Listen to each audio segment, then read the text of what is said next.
नमस्कार. स्कॅम आणि law of attraction या विषयावरती आपण आज सर्व गोष्टी समजून घेणार आहोत. मुळात हा स्कॅम का होतो, ह्याची कारणं काय आहेत आणि ह्याच्यावरती आपल्याला कुठल्या गोष्टी अप्लाय करायच्या आहेत, हे आज आपण सगळं डिटेलिंग मध्ये जाणून घेणार आहोत. तर चला, अधिक वेळ न दवडता व्हिडिओ सुरू करूया. सगळ्यात आधी समजून घेऊया की स्कॅम काय आहे.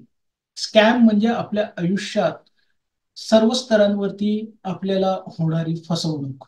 ज्या गोष्टीच्या आपण शोधात आहोत, ज्या गोष्टी आपल्याला अपेक्षित आहेत आपल्या सक्सेससाठी, आपल्याला घडवण्यासाठी, आपल्याला पर्सनल डेव्हलपमेंटसाठी, त्या गोष्टीमध्ये आपले होणारी फसवणूक किंवा आपलं होणारं नुकसान म्हणजे स्कॅम आहे. आता या स्कॅमचे दोन प्रकार आहेत. एक म्हणजे प्रोफेशनली स्कॅम. प्रोफेशनली स्कॅम मध्ये काय आहे माहिती आहे, त्याच्यामध्ये आपण नोकरी व्यवसायाच्या, सेल्फ एम्प्लॉयमेंटच्या, इन्व्हेस्टमेंटच्या, जिथे आपण गुंतवणूक करतो आहे, ज्याच्यामध्ये आपण काहीतरी कमवण्याची इच्छा बाळगून अ, गोष्टी शिकण्याचा प्रयत्न करतो आहे. मग त्याच्यात बिझनेस कोचिंग झालं, इन्व्हेस्टमेंट झालं, शेअर मार्केटिंग झालं किंवा मार्केटिंग झालं, सेल्स मार्केटिंग, डिजिटल मार्केटिंग, ज्या काही आपल्याला पैसे कमवण्यासाठी आपण ज्या गोष्टी शिकतो आहे आणि त्याच्यात होणारी फसवणूक म्हणजे आपला प्रोफेशनल स्कॅम. पर्सनल स्कॅम काय आहे की ज्याच्यामध्ये आपण स्वतःला घडवतोय. म्हणजे त्याच्यामध्ये आपण आपल्या मानसिकतेवरती वर्क करतोय, आपल्या विश्वासावरती वर्क करतोय. आपल्याला आयुष्यामध्ये घडवण्यासाठी आपल्याकडे काय अज्ञान आहे, ते अज्ञान दूर करण्यासाठी आपण त्याच्यावरती काम करतोय. मग त्याच्यामध्ये सर्व प्रकार आले. त्याच्यामध्ये शाळा कॉलेजचं शिक्षण आलं किंवा एखादा कोर्स आला, स्पिरिच्युअल कोर्स आला, वेगवेगळ्या प्रकारचे मानसिकतेवरचे हिप्नोटिझम्स, रेकीज, ओरा रिडिंग्स, ओरा स्कॅनिंग, सेवन चक्रास किंवा साऊंड थेरपीज, जी काही आपल्याला वैयक्तिक घडवणूक करण्यासाठी गोष्ट करतोय आहे आणि त्याच्यामध्ये आपली झालेली फसवणूक जी आहे ना, तो आहे आपला पर्सनल स्कॅम. परंतु हे दोन्ही प्रकारचे स्कॅम जर आपण बघितले तर प्रत्येक माणसाच्या आयुष्यात आहेत. प्रत्येक मनुष्य अगदी व्यवसायाच्याच बाबतीत नाही, तर स्वतःच्या घडवण्याच्या बाबतीत किंवा शाळा, कॉलेज, हॉस्पिटल्स किंवा इतरही जे काही जिथे तो गुंतवणूक करतोय ना, तिकडे त्याची फसवणूक होते. ही फसवणूक का होते ह्याचं कारण आणि त्याच्या मागे आकर्षणाचा सिद्धांत काम कसा करतो, रेझोनेटचा सिद्धांत काम कसा करतो, हे आपण समजून घेऊया. ज्याला आपण रेझोनेट किंवा आकर्षणाचा सिद्धांत म्हणू, त्याच्या थेअरी काय आहे की समान फ्रिक्वेन्सी एकमेकांना अट्रॅक्ट करते. ज्याप्रमाणे आपण एखाद्या फोनवरनं किंवा एखाद्या टॅबवरनं आपण जो काही नंबर डायल करू, त्याच नंबरचा माणूस तो फोन उचलणार, त्याच्या जागी दुसरा व्यक्ती उचलणार नाही. त्याप्रमाणे आपल्या आयुष्यात ज्या काही गोष्टी घडतात आहेत, त्या आपल्यामधनच व्यक्त होतात आहेत, आपल्या कर्माच्या स्वरूपात, त्याच्या मागे असणाऱ्या मानसिकतेच्या स्वरूपात, आणि त्याच्या मागे कमी पडणारा जो काही युनिव्हर्सल सपोर्ट आहे, ज्याच्या मागे आपली चुकीची कर्म आहेत किंवा जी आपली गतजन्मातले जे आपले आकाशिक रेकॉर्ड जे काही चुकीचे आहेत, ते सर्व सर्व त्या गोष्टीला कारणीभूत आहे. कारण every action is equal and opposite to reactions. मग हे का होते? आता विचार करा, एखादा माणूस फसला जातोय, तो का फसला जातोय? तीन कारणे आहेत. पहिलं, त्या माणसाला गरज आहे. तो गरज म्हणून सगळ्या गोष्टी शिकतोय, पर्सनल गोष्टी असो किंवा प्रोफेशनल गोष्टी.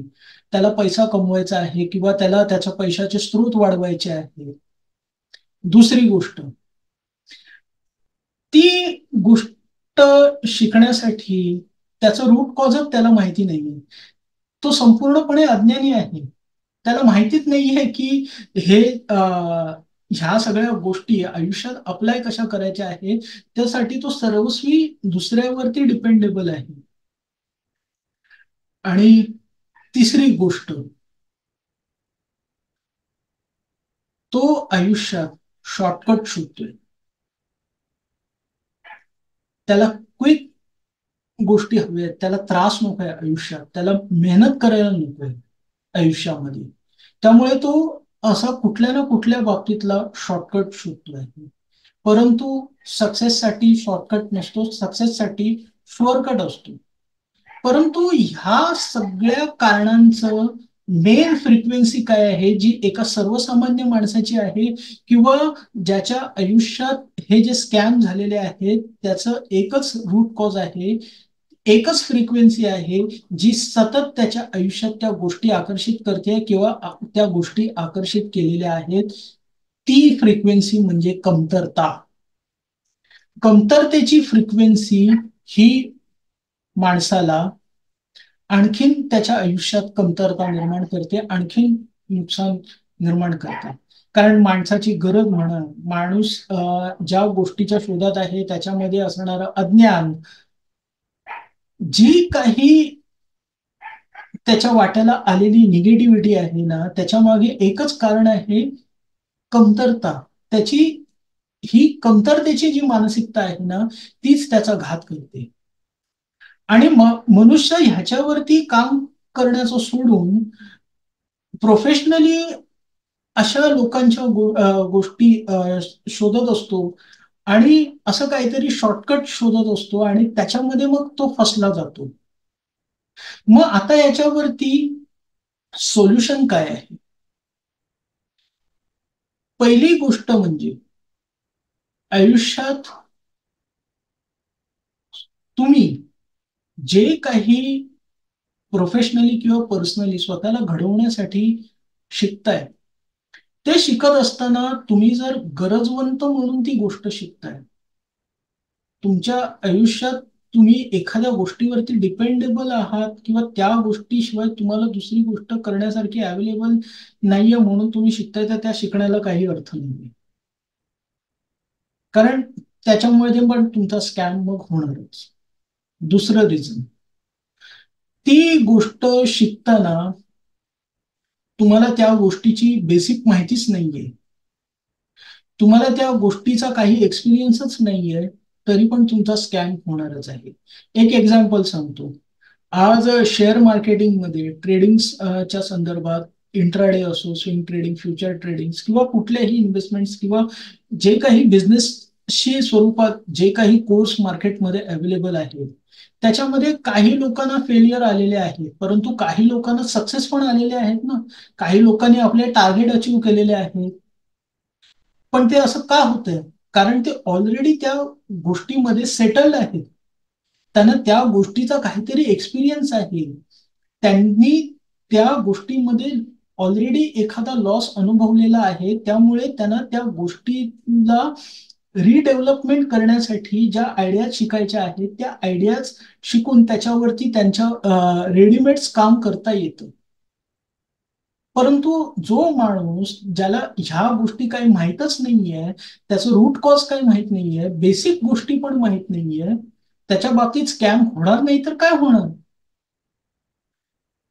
ही गोष्ट लक्षात ठेवा. आणि तिसरी गोष्ट म्हणजे जी सगळ्यात इम्पॉर्टंट आहे, की कुठलीही गोष्ट तुम्ही पर्सनल डेव्हलपमेंटसाठी शिकत असाल किंवा प्रोफेशनल डेव्हलपमेंटसाठी शिकत असाल,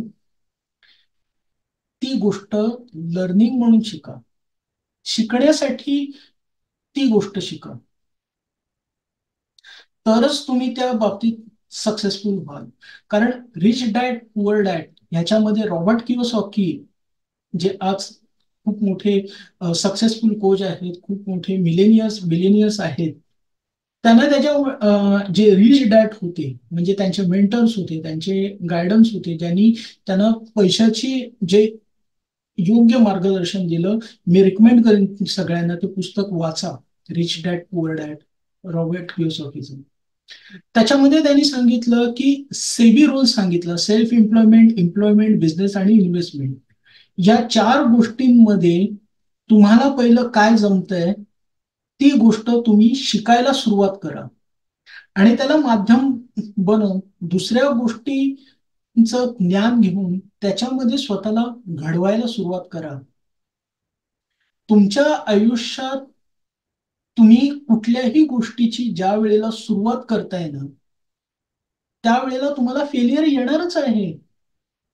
त्याच्यामध्ये तुमच्या मिस्टेक्स होणारच आहेत. कुठलीही गोष्ट तुम्ही शिकल्या शिकल्या ती परफेक्टली होणारच नाही. शिकल्या शिकल्या म्हणजे तुम्हाला कळल्या कळल्या एखाद्या गोष्टीचं ज्ञान, कारण ट्रेनर्स, मेंटर्स, कोच जे कोणी आहेत ते चुकीचं ज्ञान देतात असं अजिबात नाहीये. ते आपल्या एक्सपिरियन्सवरनं, आपल्या अभ्यासावरनं तुम्हाला त्या गोष्टीमधल्या आयडिया देतात. त्या गोष्टीमध्ये तुम्हाला काय टाळायला पाहिजे आणि काय करायला पाहिजे ह्या गोष्टीचं मार्गदर्शन करतात.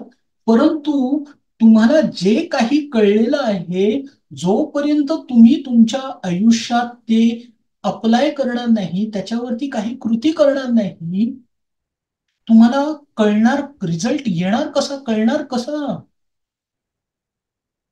दोन प्रकारची लोकांची कॅटेगरी आहे.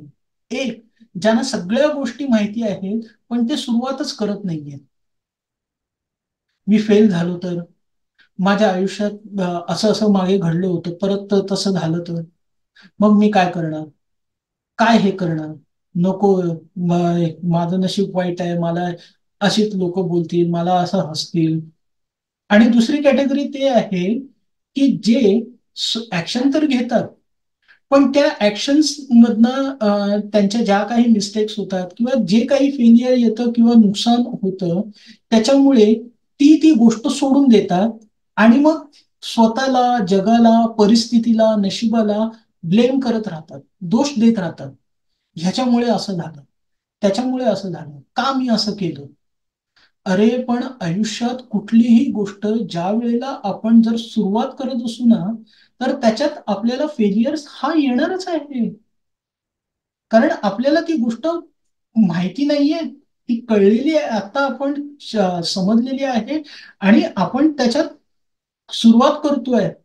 आणि जोपर्यंत तुम्ही सुरुवात करणार नाही, तोपर्यंत तुम्हाला त्या गोष्टीमधले चांगले वाईट अनुभव कळणार कसे? हेच तर आयुष्य आहे ना. आयुष्य पहिलं परीक्षा घेतं आणि मग शिकवतं. सो ही गोष्ट समजून घ्या. ही गोष्ट समजून घ्या. कारण बघा, साधी साधी घरातली आपली उदाहरणं आहेत. आपली आई किंवा बहीण वगैरे, आपली पत्नी उत्तम स्वयंपाक करत असेल, त्याच्या मागे त्यांनी त्यांचा फेलियर असेलच ना. कधीतरी ज्या वेळेला पहिल्यांदा सुरुवात केली होती, अगदी पहिल्यांदा त्यांना ती गोष्ट परफेक्ट जमली होती का? नाही.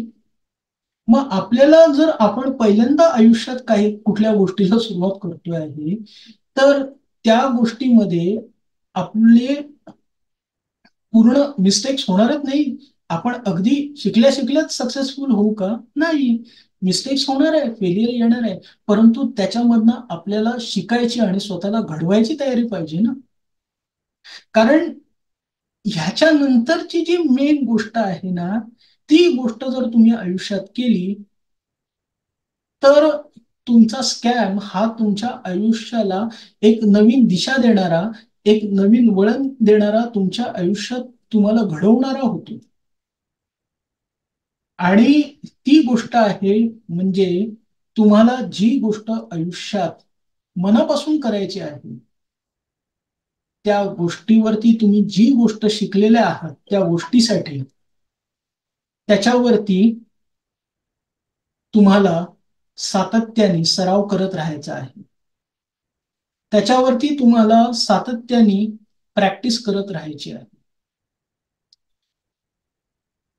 ती गोष्ट तुम्हाला सोडून द्यायची नाहीये. जर तुम्हाला मनापासून त्या गोष्टीमध्ये स्वतःला घडवायचं असेल, मनापासून तुम्हाला त्या गोष्टीमध्ये करिअर करायचं असेल, तर ती गोष्ट सातत्याने शिकत राहायची आहे, स्वतःला घडवत राहायची आहे. आणि ज्या वेळेला तुम्ही असं करता ना, त्यावेळेला तुमच्या आयुष्यात ते सक्सेस ऑटोमॅटिकली येतं. कारण एखाद्या गोष्टीमध्ये तुम्ही ज्या वेळेला परफेक्ट होता, त्यावेळेला ती गोष्ट तुम्ही करण्याचा प्रयत्न करत नाही, ती गोष्ट तुमच्यामधनं व्यक्त होते. एखादा चांगला गायक ज्या वेळेला गातोय ना, ते गाणं त्याच्या गळ्यातनं व्यक्त होतंय, तो गाण्याचा प्रयत्न नाही करत.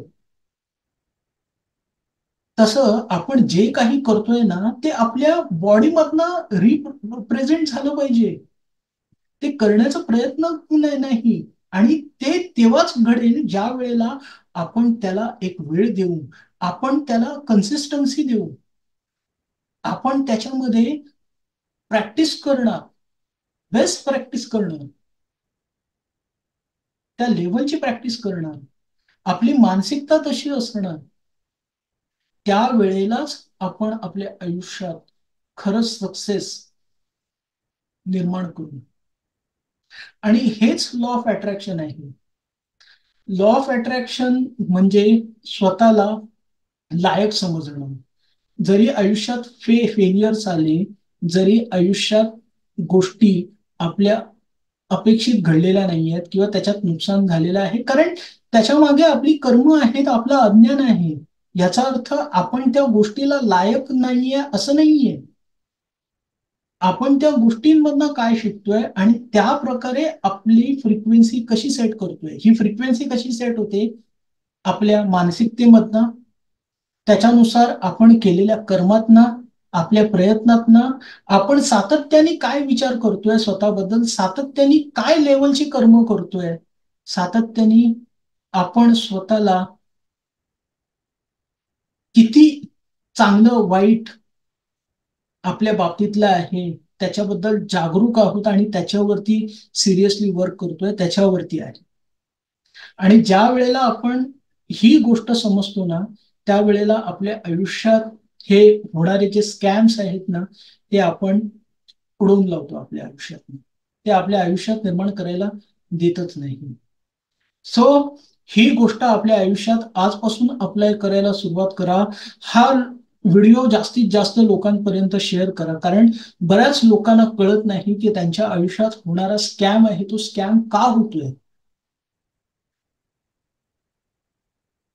आणि ही जर गोष्ट त्यांना समजली तर त्यांचं आयुष्य स्थिर स्थावर करण्यासाठी तुमचा एक सिंहाचा वाटा असेल. सो आपल्या आयुष्यात स्कॅम होण्यामागे काय रिझन्स होते ते जर तुम्ही जाणून घेतलेले आहेत, त्याच्यावरती काय करायचं आहे हे देखील तुम्ही जाणून घेतलेलं आहे. आता सुरुवात आहे ती त्याच्यावरती ऍक्शन्स घेण्याची. ते ऍक्शन्स घ्या, सातत्य ठेवा आणि आपल्या आयुष्यात तो अपेक्षित अबंडन्स चांगला रिझल्ट, अबंडन्स सक्सेस निर्माण करा. थँक्यू. धन्यवाद.